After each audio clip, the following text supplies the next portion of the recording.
Hello everyone, and welcome back to the Mortal Kombat Retrospective.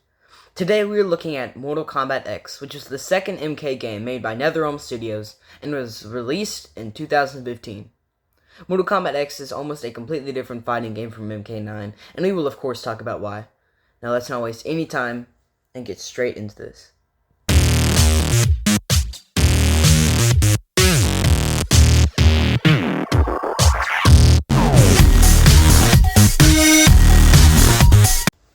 Hello everyone, and welcome back to Geek City. If you did not go watch the MK9 retrospective video, please go consider doing it because it took a long time to put together. I want to mention again, like I mentioned in that video, that if these 3 retrospective videos do well, then I will cover every single Mortal Kombat game and then rank them all. But I will not do that if these MK9, X, and 11 videos don't do well. So if you want to see that happen, make sure to like the videos and subscribe or else it won't happen. MKX was the third NetherRealm Studios game, and following the success of MK9, a sequel was for sure in the works. This game is mixed with the MK community because of some of their decisions NetherRealm decided to make. I overall enjoy the game, but it is probably my least favorite NetherRealm Mortal Kombat game. Not to say it's bad, but this is the one I enjoyed playing the least. This is the one that I've played the least amount of, for sure. This game takes place 22 years after the first one, and therefore the characters are now much older. We have a new generation of fighters, which takes up most of the roster, which a lot of people are not a fan of. I do appreciate the variety in the roster, since we get a lot of really cool new characters, including Takeda, Aaron Black, and Cassie Cage. But we also get some not very good ones, like Kotal Khan, Ferritor, and Devora. But in this game, we also have some of the best DLC characters that we have ever gotten in any Mortal Kombat game.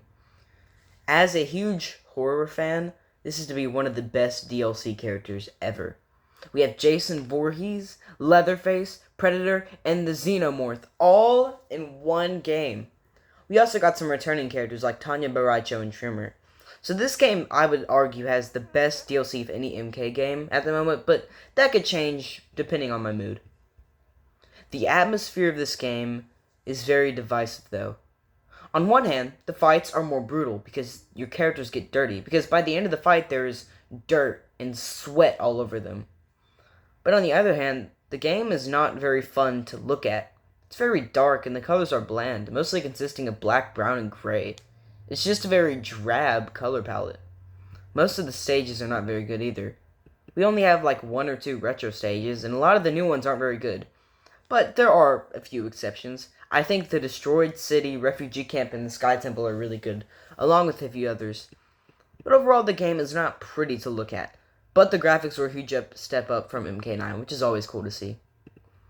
But it is an issue because the game is just ugly to look at, even looking at the roster screen. Overall, not very pleasing game design-wise. But this game has some of the best gameplay of the entire franchise. It is a much faster pace and easy to learn. In this game, I have finished fights in under a minute, and I actually like that. The fast-paced combat is a nice change of pace compared to the other games.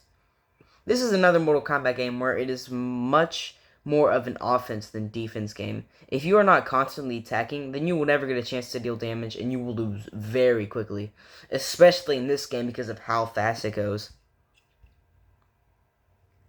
Now, although the game is not good to look at, most of the base character designs are very good. Some of my favorites include Scorpion, Sub-Zero, Kano, Kenshi, Aaron Black, Trimmer, Katana, Melina, and more. Now, the other customizable skins are not very good. The game is lacking in the customization department and is a step down from the customization in MK Injustice. I even appreciate that Liu Kang, Katana, and Kung Lao got skins that make them look older, even though we never actually got to see that in the story mode, but it's still cool to see them as their older selves. There was a decent amount of extra content. You have the usuals like arcade towers and story mode, but you also had Test Your Might returning, which was really fun, especially in this game, for some reason, because you unlocked the really cool looking Revenant Sub-Zero skin. They also brought back the Crypt and made it like 10 times better.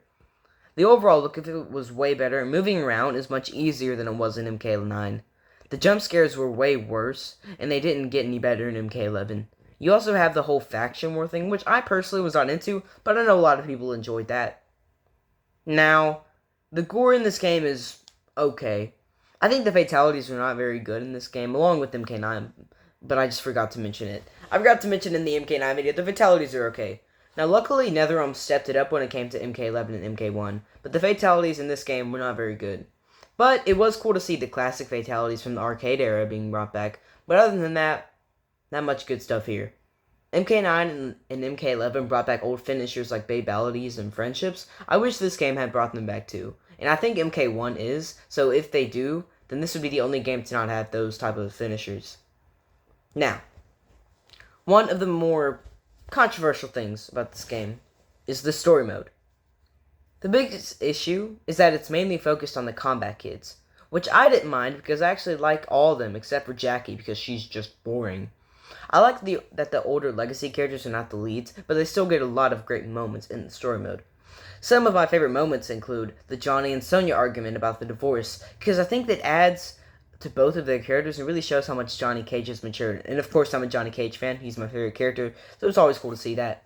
The Scorpion moment where he kills Quan Chi was awesome, and it gave me chills, especially with this whole speech about, "My name is Hanzo Asashi!"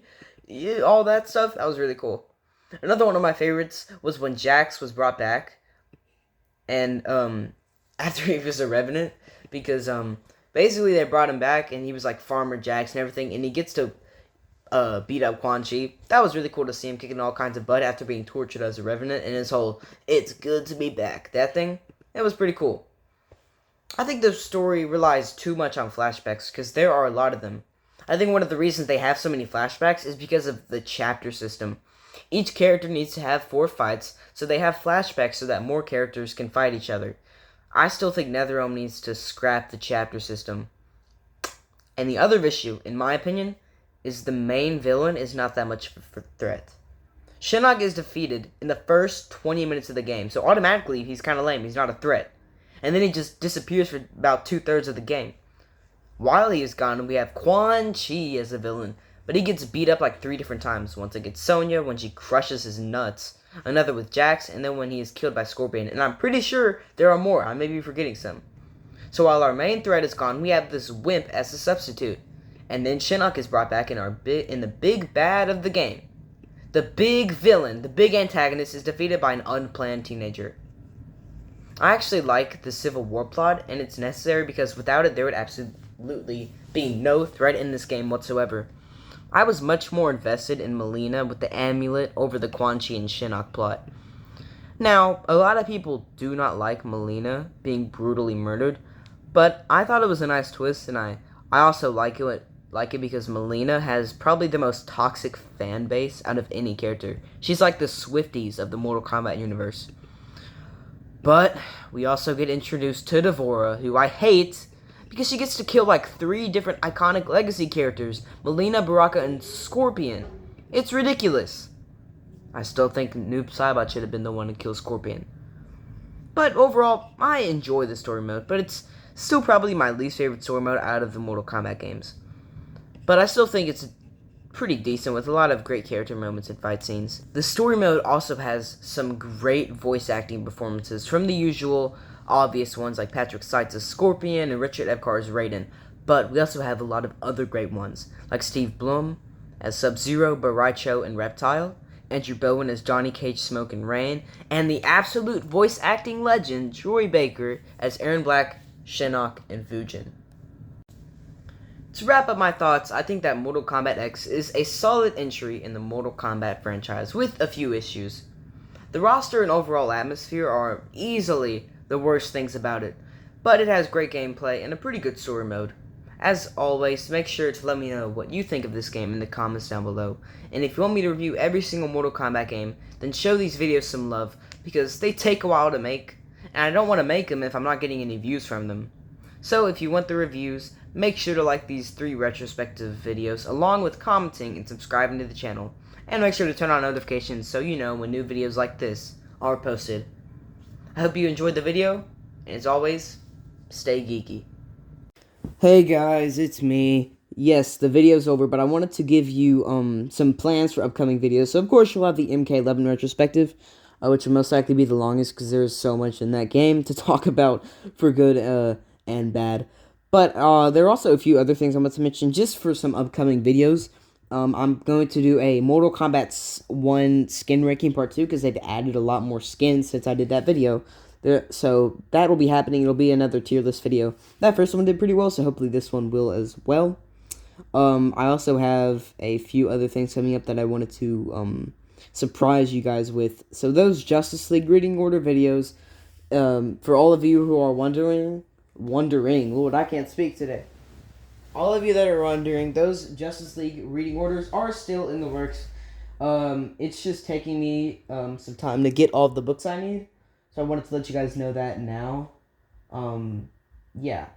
Also, I will be doing a Walking Dead seasons ranking where I'm going to rank all 11 seasons, but that will be later, probably towards the end of summer, maybe even October. I might not do it till October. That's possible.